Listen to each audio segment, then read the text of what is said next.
بسم اللہ الرحمن الرحیم۔ شروع اللہ کا نام لے کر جو بڑا مہربان نہایت رحم والا ہے۔ طاسیم میم، یہ کتاب روشن کی آیتیں ہیں۔ اے پیغمبر، شاید تم اس رنج سے کہ یہ لوگ ایمان نہیں لاتے اپنے آپ کو ہلاکت میں ڈال دو گے۔ اگر ہم چاہیں تو ان پر آسمان سے کوئی نشانی اتار دیں، پھر ان کی گردنیں اس کے آگے جھک جائیں، اور ان کے پاس رحمان کی طرف سے کوئی نئی نصیحت نہیں آتی مگر یہ اس سے منہ پھیر لیتے ہیں۔ سو یہ تو جھٹلا چکے، اب ان کو اس چیز کی حقیقت معلوم ہو جائے گی جس کی ہنسی اڑاتے تھے۔ کیا انہوں نے زمین کی طرف نہیں دیکھا کہ ہم نے اس میں ہر قسم کی کتنی نفیس چیزیں اگائی ہیں؟ کچھ شک نہیں کہ اس میں نشانی ہے، مگر یہ اکثر ایمان لانے والے نہیں۔ اور تمہارا پروردگار غالب ہے، مہربان ہے۔ اور جب تمہارے پروردگار نے موسیٰ کو پکارا کہ ظالم لوگوں کے پاس جاؤ، یعنی قوم فرعون کے پاس، کیا وہ ڈرتے نہیں؟ انہوں نے کہا کہ میرے پروردگار، میں ڈرتا ہوں کہ وہ مجھے جھوٹا سمجھیں، اور میرا دل تنگ ہوتا ہے اور میری زبان رکتی ہے، تو ہارون کو حکم بھیج کہ میرے ساتھ چلیں۔ اور ان لوگوں کا مجھ پر ایک گناہ یعنی فرعونی کے خون کا دعویٰ بھی ہے، سو مجھے یہ بھی ڈر ہے کہ مجھ کو مار ہی ڈالیں۔ فرمایا ہرگز نہیں، پس تم دونوں ہماری نشانیاں لے کر جاؤ، ہم تمہارے ساتھ سننے والے ہیں۔ سو دونوں فرعون کے پاس جاؤ اور کہو کہ ہم تمام جہانوں کے مالک کے بھیجے ہوئے ہیں، اور اس لیے آئے ہیں کہ آپ بنی اسرائیل کو ہمارے ساتھ جانے کی اجازت دیں۔ فرعون نے موسیٰ سے کہا، کیا ہم نے تم کو جبکہ تم بچے تھے پرورش نہیں کیا تھا، اور تم نے برسوں ہمارے ہاں عمر بسر نہیں کی؟ اور تم نے ایک اور کام کیا تھا جو کیا، تم ناشکرے معلوم ہوتے ہو۔ موسیٰ نے کہا کہ ہاں، وہ حرکت مجھ سے ناگہاں سرزد ہوئی تھی اور میں خطا کاروں میں تھا۔ پھر جب مجھے تم سے ڈر لگا تو میں تمہارے پاس سے فرار ہو گیا۔ پھر میرے رب نے مجھ کو نبوت و علم بخشا اور مجھے پیغمبروں میں سے کیا۔ اور کیا یہی احسان ہے جو آپ مجھ پر رکھتے ہیں کہ آپ نے بنی اسرائیل کو غلام بنا رکھا ہے؟ فرعون نے کہا، اور رب العالمین کیا ہوتا ہے؟ فرمایا، آسمانوں اور زمین اور جو کچھ ان دونوں میں ہے سب کا مالک، بشرطے کہ تم لوگوں کو یقین ہو۔ فرعون نے اپنے ارد گرد کے لوگوں سے کہا کہ کیا تم سنتے نہیں؟ موسیٰ نے کہا کہ تمہارا اور تمہارے اگلے باپ دادوں کا بھی مالک۔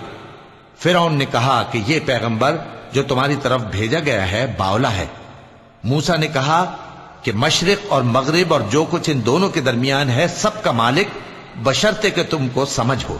فرعون نے کہا کہ اگر تم نے میرے سوا کسی اور کو معبود بنایا تو میں تمہیں قید کر دوں گا۔ موسیٰ نے کہا، خواہ میں آپ کے پاس روشن چیز لاؤں یعنی معجزہ؟ فرعون نے کہا، اگر سچے ہو تو اسے لاؤ، دکھاؤ۔ پس انہوں نے اپنی لاٹھی ڈال دی تو وہ اسی وقت صاف اژدہا بن گئی، اور اپنا ہاتھ جو نکالا تو اسی دم دیکھنے والوں کے لیے سفید براق نظر آنے لگا۔ فرعون نے اپنے گرد کے سرداروں سے کہا کہ یہ تو ایک ماہر جادوگر ہے، چاہتا ہے کہ تم کو اپنے جادو کے زور سے تمہارے ملک سے نکال دے، تو تمہاری کیا رائے ہے؟ انہوں نے کہا کہ اس کو اور اس کے بھائی کو کچھ مہلت دیجئے اور شہروں میں نقیب بھیج دیجئے کہ سب ماہر جادوگروں کو جمع کر کے آپ کے پاس لے آئیں۔ آخر جادوگر ایک مقررہ دن کی میعاد پر جمع ہو گئے اور لوگوں سے کہہ دیا گیا کہ تم سب کو اکٹھے ہو جانا چاہیے، تاکہ اگر جادوگر غالب رہیں تو ہم ان کے پیرو ہو جائیں۔ پھر جب جادوگر آ گئے تو فرعون سے کہنے لگے کہ اگر ہم غالب رہے تو ہمیں صلہ بھی عطا ہوگا؟ فرعون نے کہا، ہاں، اور تب تم مقربوں میں بھی داخل کر لیے جاؤ گے۔ موسیٰ نے ان سے کہا کہ جو چیز ڈالنی چاہتے ہو ڈالو، تو انہوں نے اپنی رسیاں اور لاٹھیاں ڈالیں اور کہنے لگے کہ فرعون کے اقبال کی قسم، ہم ہی ضرور غالب رہیں گے۔ پھر موسیٰ نے اپنی لاٹھی ڈالی تو وہ ان چیزوں کو جو جادوگروں نے بنائی تھیں نگلنے لگی۔ تب جادوگر سجدے میں گر پڑے اور کہنے لگے کہ ہم تمام جہانوں کے مالک پر ایمان لائے، جو موسیٰ اور ہارون کا رب ہے۔ فرعون نے کہا، کیا اس سے پہلے کہ میں تم کو اجازت دوں تم اس پر ایمان لے آئے؟ بے شک یہ تمہارا بڑا ہے جس نے تم کو جادو سکھایا ہے، سو ان قریب تم اس کا انجام معلوم کر لو گے کہ میں تمہارے ہاتھ اور مخالف سمت کے پاؤں کاٹ دوں گا اور تم سب کو سولی پر چڑھا دوں گا۔ انہوں نے کہا کہ کچھ نقصان کی بات نہیں، ہم اپنے پروردگار کی طرف لوٹ جانے والے ہیں، ہمیں امید ہے کہ ہمارا پروردگار ہمارے گناہ بخش دے گا، اس لیے کہ ہم اول ایمان لانے والوں میں ہو گئے۔ اور ہم نے موسیٰ کی طرف وحی بھیجی کہ ہمارے بندوں کو راتوں رات لے نکلو، البتہ فرعونیوں کی طرف سے تمہارا تعاقب کیا جائے گا۔ تو فرعون نے شہروں میں نقیب روانہ کیے اور کہا کہ یہ تھوڑے سے لوگوں کی جماعت ہے اور یہ ہم سے غصہ کھا رہے ہیں اور ہم سب ان سے خطرہ رکھتے ہیں۔ آخر ہم نے ان کو باغوں اور چشموں سے نکال دیا اور خزانوں اور نفیس مکانات سے۔ ان کے ساتھ ہم نے اسی طرح کیا اور ان چیزوں کا وارث بنی اسرائیل کو بنا دیا۔ تو انہوں نے سورج نکلتے وقت ان کا تعاقب کیا۔ پھر جب دونوں جماعتیں آمنے سامنے ہوئیں تو موسیٰ کے ساتھی کہنے لگے کہ ہم تو پکڑ لیے گئے۔ موسیٰ نے کہا ہرگز نہیں، میرا پروردگار میرے ساتھ ہے، وہ مجھے رستہ بتائے گا۔ اس وقت ہم نے موسیٰ کی طرف وحی بھیجی کہ اپنی لاٹھی سمندر پر مارو، تو سمندر پھٹ گیا، سو ہر ایک ٹکڑا یوں ہو گیا کہ گویا بڑا پہاڑ ہے۔ اور دوسروں یعنی فرعونیوں کو وہاں ہم نے قریب کر دیا، اور موسیٰ اور ان کے ساتھ والوں کو تو ہم نے بچا لیا، پھر دوسروں کو ہم نے ڈبو دیا۔ بے شک اس قصے میں نشانی ہے، لیکن یہ اکثر ایمان لانے والے نہیں۔ اور تمہارا پروردگار تو غالب ہے، مہربان ہے۔ اور ان کو ابراہیم کا حال پڑھ کر سنا دو، جب انہوں نے اپنے باپ اور اپنی قوم کے لوگوں سے کہا کہ تم کس چیز کو پوجتے ہو؟ وہ کہنے لگے کہ ہم بتوں کو پوجتے ہیں اور ان کی پوجا پر قائم ہیں۔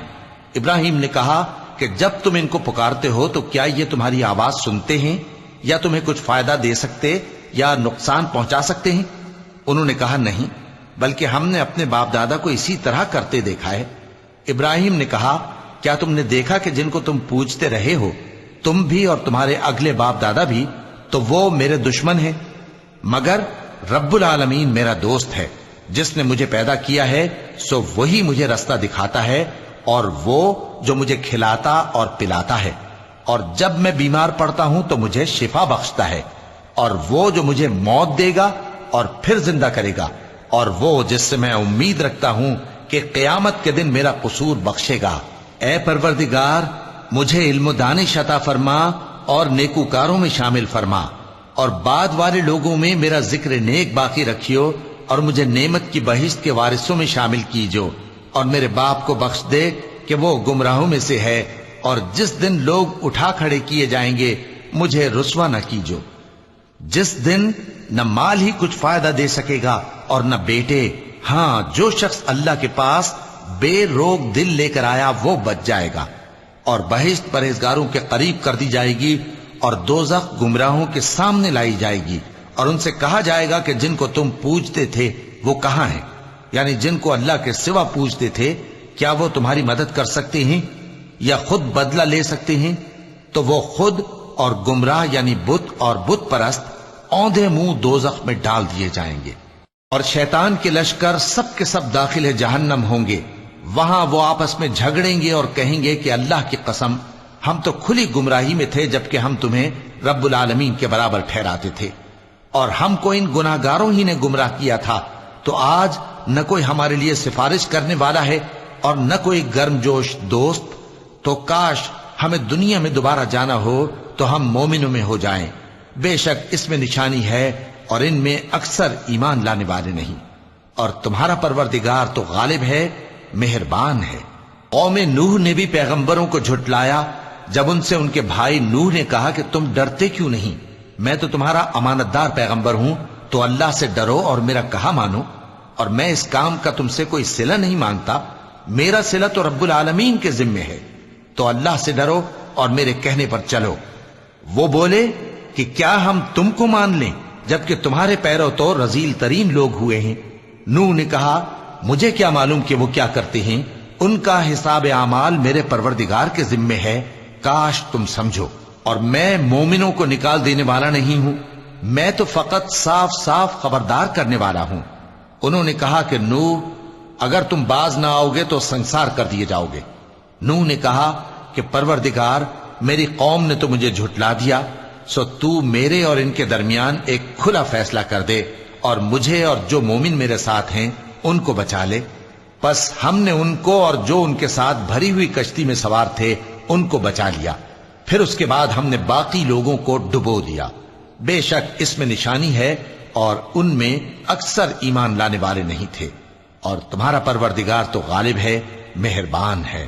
قوم عاد نے بھی پیغمبروں کو جھٹلایا جب ان سے ان کے بھائی ہود نے کہا کیا تم ڈرتے نہیں، میں تو تمہارا امانت دار پیغمبر ہوں، تو اللہ سے ڈرو اور میرا کہا مانو، اور میں اس کا تم سے کچھ بدلہ نہیں مانگتا، میرا بدلہ رب العالمین کے ذمے ہے۔ بھلا تم ہر اونچی جگہ پر فضول نشان تعمیر کرتے ہو اور محل بناتے ہو کہ شاید تم ہمیشہ رہو گے، اور جب کسی کو پکڑتے ہو تو جابرانہ پکڑتے ہو، تو اللہ سے ڈرو اور میری اطاعت کرو، اور اس سے ڈرو جس نے تم کو ان چیزوں سے مدد دی جن کو تم جانتے ہو۔ اس نے تمہیں مویشیوں اور بیٹوں سے مدد دی اور باغوں اور چشموں سے۔ مجھ کو تمہارے بارے میں بڑے سخت دن کے عذاب کا خوف ہے۔ وہ کہنے لگے کہ تم ہمیں خواہ نصیحت کرو یا نہ کرو، ہمارے لیے یکساں ہے، یہ تو اگلوں ہی کی عادت ہے، اور ہم پر کوئی عذاب نہیں آئے گا۔ تو انہوں نے ہود کو جھٹلایا، سو ہم نے ان کو ہلاک کر ڈالا، بے شک اس میں نشانی ہے، اور ان میں اکثر ایمان لانے والے نہیں تھے، اور تمہارا پروردگار تو غالب ہے، مہربان ہے۔ قوم سمود نے بھی پیغمبروں کو جھٹلایا جب ان سے ان کے بھائی صالح نے کہا کہ تم ڈرتے کیوں نہیں، میں تو تمہارا امانت دار پیغمبر ہوں، تو اللہ سے ڈرو اور میرا کہا مانو، اور میں اس کا تم سے بدلہ نہیں مانگتا، میرا بدلہ رب العالمین کے ذمے ہے۔ کیا جو چیزیں تمہیں یہاں میسر ہیں ان میں تم یوں ہی بے خوف چھوڑ دیے جاؤ گے؟ یعنی باغ اور چشمے اور کھیتیاں اور کھجوریں جن کے خوشے لطیف و نازک ہوتی ہیں، اور پہاڑوں میں تراش تراش کر پرتکلف گھر بناتے ہو، تو اللہ سے ڈرو اور میرے کہے پر چلو، اور حد سے تجاوز کرنے والوں کی بات نہ مانو جو ملک میں فساد کرتے ہیں اور اصلاح نہیں کرتے۔ وہ کہنے لگے کہ تم تو جادو زدہ ہو، تم اور کچھ نہیں، ہماری طرح کے آدمی ہو، اگر سچے ہو تو کوئی نشانی پیش کرو۔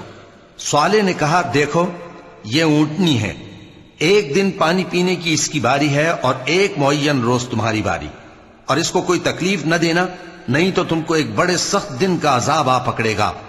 بالآخر انہوں نے اس کو مار ڈالا، پھر نادم ہوئے، سو ان کو عذاب نے آ پکڑا، بے شک اس میں نشانی ہے، اور ان میں اکثر ایمان لانے والے نہیں تھے، اور تمہارا پروردگار تو غالب ہے، مہربان ہے۔ قوم لوط نے بھی پیغمبروں کو جھٹلایا جب ان سے ان کے بھائی لوط نے کہا کہ تم کیوں نہیں ڈرتے، میں تو تمہارا امانت دار پیغمبر ہوں، تو اللہ سے ڈرو اور میرا کہا مانو، اور میں تم سے اس کام کا بدلہ نہیں مانگتا، میرا بدلہ رب العالمین کے ذمے ہے۔ کیا تم دنیا جہان میں سے لڑکوں پر مائل ہوتے ہو، اور تمہارے پروردگار نے جو تمہارے لیے تمہاری بیویاں پیدا کی ہیں ان کو چھوڑ دیتے ہو؟ حقیقت یہ ہے کہ تم حد سے نکل جانے والے لوگ ہو۔ وہ کہنے لگے کہ اے لوط، اگر تم باز نہ آؤ گے تو شہر بدر کر دیے جاؤ گے۔ لوط نے کہا میں تمہارے کام سے سخت بیزار ہوں، اے میرے پروردگار مجھ کو اور میرے گھر والوں کو ان کے کاموں کے وبال سے نجات دے۔ سو ہم نے ان کو اور ان کے گھر والوں کو سب کو نجات دی، مگر ایک بڑھیا کے پیچھے رہ جانے والوں میں تھی۔ پھر ہم نے اوروں کو ہلاک کر دیا اور ان پر مے برسایا، سو جو مے ان لوگوں پر جو خبردار کیے گئے تھے برسا، وہ برا تھا۔ بے شک اس میں نشانی ہے، اور ان میں اکثر ایمان لانے والے نہیں تھے، اور تمہارا پروردگار تو غالب ہے، مہربان ہے۔ اور بن کے رہنے والوں نے بھی پیغمبروں کو جھٹلایا جب ان سے شعیب نے کہا کہ تم ڈرتے کیوں نہیں، میں تو تمہارا امانت دار پیغمبر ہوں، تو اللہ سے ڈرو اور میرا کہا مانو، اور میں اس کام کا تم سے کچھ بدلہ نہیں مانگتا، میرا بدلہ تو رب العالمین کے ذمے ہے۔ دیکھو پیمانہ پورا بھرا کرو اور نقصان نہ کیا کرو، اور ترازو سیدھی رکھ کر تولا کرو، اور لوگوں کو ان کی چیزیں کم نہ دیا کرو، اور ملک میں فساد نہ کرتے پھرو، اور اس سے ڈرو جس نے تم کو اور پہلی خلقت کو پیدا کیا۔ وہ کہنے لگے کہ تم تو جادو زدہ ہو، اور تم اور کچھ نہیں، ہم ہی جیسے آدمی ہو، اور ہمارا خیال ہے کہ تم جھوٹے ہو، سو اگر سچے ہو تو ہم پر آسمان سے ایک ٹکڑا لا گراؤ۔ شعیب نے کہا کہ جو کام تم کرتے ہو میرا پروردگار اس سے خوب واقف ہے۔ تو ان لوگوں نے ان کو جھٹلایا، پس سائبان والے دن کے عذاب نے ان کو آ پکڑا، بے شک وہ بڑے سخت دن کا عذاب تھا، اس میں یقیناً نشانی ہے، اور ان میں اکثر ایمان لانے والے نہیں تھے، اور تمہارا پروردگار تو غالب ہے، مہربان ہے۔ اور یہ قرآن رب العالمین کا اتارا ہوا ہے، اس کو امانت دار فرشتہ لے کر اترا ہے، یعنی اس نے تمہارے دل پر اس کا القاء کیا ہے تاکہ تم لوگوں کو خبردار کرتے رہو، اور القاء بھی فصیح و بلیغ عربی زبان میں کیا ہے، اور اس کی خبر پہلے پیغمبروں کی کتابوں میں لکھی ہوئی ہے۔ اور کیا ان کے لیے یہ سند نہیں ہے کہ علماء بنی اسرائیل اس بات کو جانتے ہیں؟ اور اگر ہم اس کو کسی اجمی پر اتارتے اور وہ اسے ان لوگوں کو پڑھ کر سناتا تو یہ اسے کبھی نہ مانتے۔ اسی طرح ہم نے انکار کو گناہگاروں کے دلوں میں داخل کر دیا، وہ جب تک درد دینے والا عذاب نہ دیکھ لیں اس کو نہیں مانیں گے۔ وہ عذاب ان پر ناگہاں آ واقع ہوگا اور انہیں خبر بھی نہ ہوگی۔ اس وقت کہیں گے کیا ہمیں مہلت ملے گی؟ تو کیا یہ ہمارے عذاب کے لیے جلدی مچا رہے ہیں؟ بھلا دیکھو تو اگر ہم ان کو برسوں فائدے دیتے رہیں پھر ان پر وہ عذاب آ واقع ہو جس کا ان سے وعدہ کیا جاتا ہے، تو جو فائدے یہ اٹھاتے رہے ان کے کس کام آئیں گے؟ اور ہم نے کوئی بستی ہلاک نہیں کی مگر اس کے لیے خبردار کرنے والے پہلے بھیج دیتے تھے تاکہ یاد دلا دیں، اور ہم ظالم نہیں ہیں۔ اور اس قرآن کو شیطان لے کر نازل نہیں ہوئے، یہ کام نہ تو ان کے لائق ہے اور نہ وہ اس کی طاقت رکھتے ہیں۔ وہ تو آسمانی باتوں کے سننے کے مقامات سے الگ کر دیے گئے ہیں۔ تو اللہ کے سوا کسی اور معبود کو مت پکارنا ورنہ تم کو عذاب دیا جائے گا، اور اپنے قریب کے رشتہ داروں کو ڈر سنا دو، اور جو مومن تمہارے پیرو ہو گئے ہیں ان سے تواضع سے پیش آؤ۔ پھر اگر لوگ تمہاری نافرمانی کریں تو کہہ دو کہ میں تمہارے اعمال سے بے تعلق ہوں، اور اس غالب و مہربان پر بھروسہ رکھو جو تم کو جب تم تہجد کے وقت اٹھتے ہو دیکھتا ہے، اور نمازیوں کے ساتھ تمہارے رکوع اور سجود کو بھی دیکھتا ہے۔ بے شک وہ سننے والا ہے، جاننے والا ہے۔ کیا میں تمہیں بتاؤں کہ شیطان یعنی جنات کس پر اترتے ہیں؟ وہ ہر جھوٹے گناہگار پر اترتے ہیں۔ جنات سنی ہوئی بات اس کے کان میں لا ڈالتے ہیں اور وہ اکثر جھوٹے ہیں، اور شاعروں کی پیروی گمراہ لوگ کیا کرتے ہیں۔ کیا تم نے نہیں دیکھا کہ وہ ہر وادی میں سر مارتے پھرتے ہیں اور کہتے وہ ہیں جو کرتے نہیں؟ مگر جو لوگ ایمان لائے اور نیک کام کیے اور اللہ کو بہت یاد کرتے رہے، اور انہوں نے اپنے اوپر ظلم ہونے کے بعد انتقام بھی لیا، اور ظالم عنقریب جان لیں گے کہ کون سی جگہ لوٹ کر جاتی ہیں۔ صدق اللہ العظیم۔